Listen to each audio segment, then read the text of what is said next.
It seems like the trend in our society has been to specialize and to narrow the focus of what a person knows about.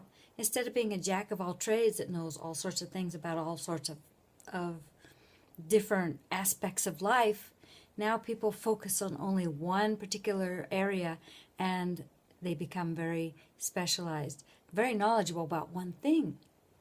But it has its limitations. Let me give you an example. For the last few months, I've been working with the marketplace, with the healthcare.gov, and with an insurance company for a client who needs to get their 1095A to do their tax return. Well, at the very beginning, when he signed up with the marketplace to get health insurance, there was some sort of a processing error. This was for 2015. So I've been working with him through all this time. And we called up, first it was the marketplace, and they pointed the finger at the insurance company, and the insurance company pointed the finger at the marketplace. But supposedly it was getting resolved.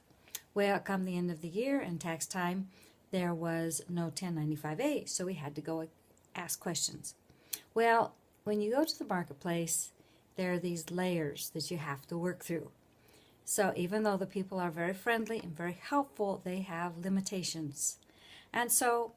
And they also have a set of pat answers to give people. So the first one was, oh, well, it's way past the enrollment period. We can't do anything for you.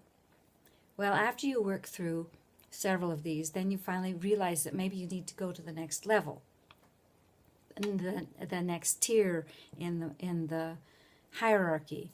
Well, so they said, oh, we'll escalate this, which is a fancy word for saying we're going to assign a caseworker to this situation and have them look into it.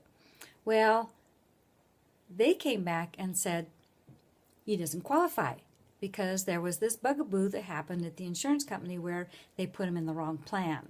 They put him in a direct plan instead of a marketplace plan.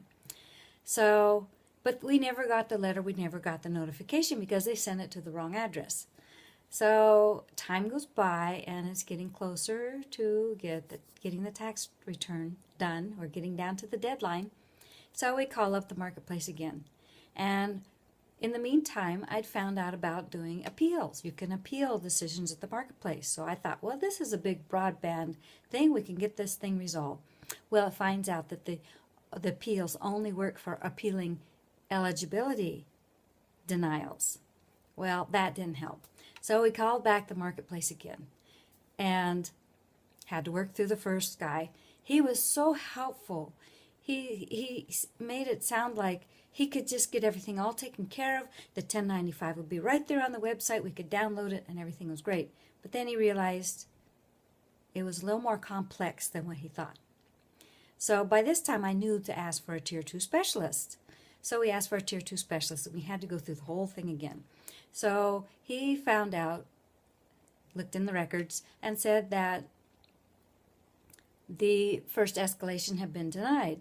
But we weren't taking no for an answer, so we worked and worked and worked. So he says, well, I'll call the insurance company. Well, the insurance company, their first line of defense, their first customer representative, held a very firm line. She says, there's no way he can qualify for this because in our records he has a direct plan. So by this time, I was getting very frustrated.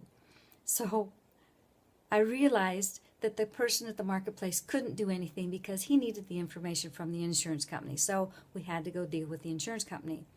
So the lady at the insurance company was very stoic in saying that there was no way that this could be changed. And so I said, let's speak to the supervisor. It took a long time for the supervisor to get on the line. But eventually, after going down several wrong paths, we finally found out that actually there was 2 accounts set up for this particular client.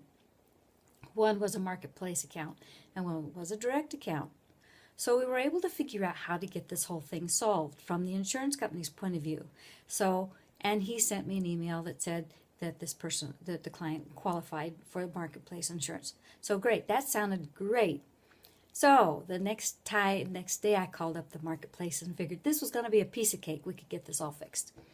Well, went through the first layer, and that representative soon realized that, I needed to go up to the next level.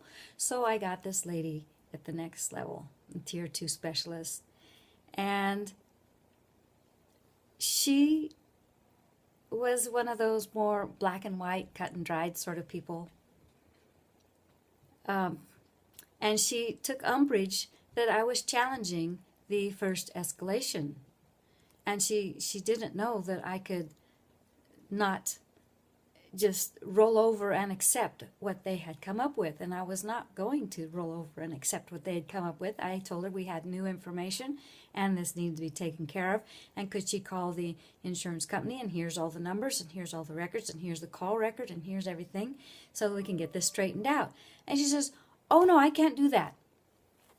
And she says, the only thing I can do is escalate it to a caseworker who will then talk to the insurance company and we'll see if our records agree or not. And that's going to take 60 days. And I was getting pretty frustrated by this time. So finally I said, well, what can you do? And she says, the only thing I can do is listen to people's problems and then escalate it to a caseworker.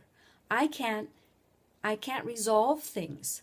I can't get a 1099 issued.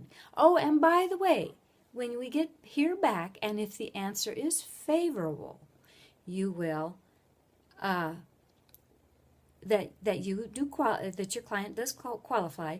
Then there's a whole nother escalation process that has to go to another department that issues the 1095A, and that's going to take time too.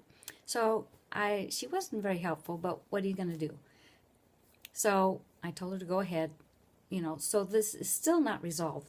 But when I got done off the phone, I just was absolutely fascinated, because here are all these layers of people who have just this much authority, and they can't resolve a problem.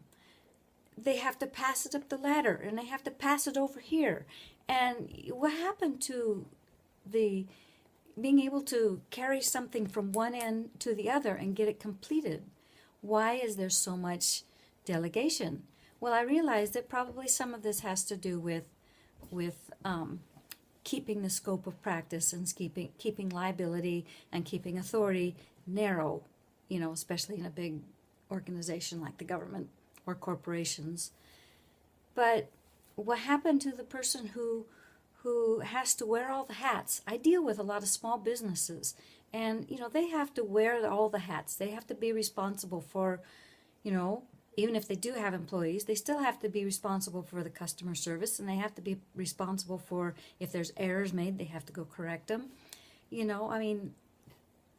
don't know. I have real questions about whether this trend of super specialization and these very limited, narrow scopes of practice, which I'm sure has been brought on because of all the liability and lawsuits and all this other stuff that goes on. But is it really benefiting us? That is the question. And I'd love to hear other people's comments on this situation. Feel free to post below. Until next time.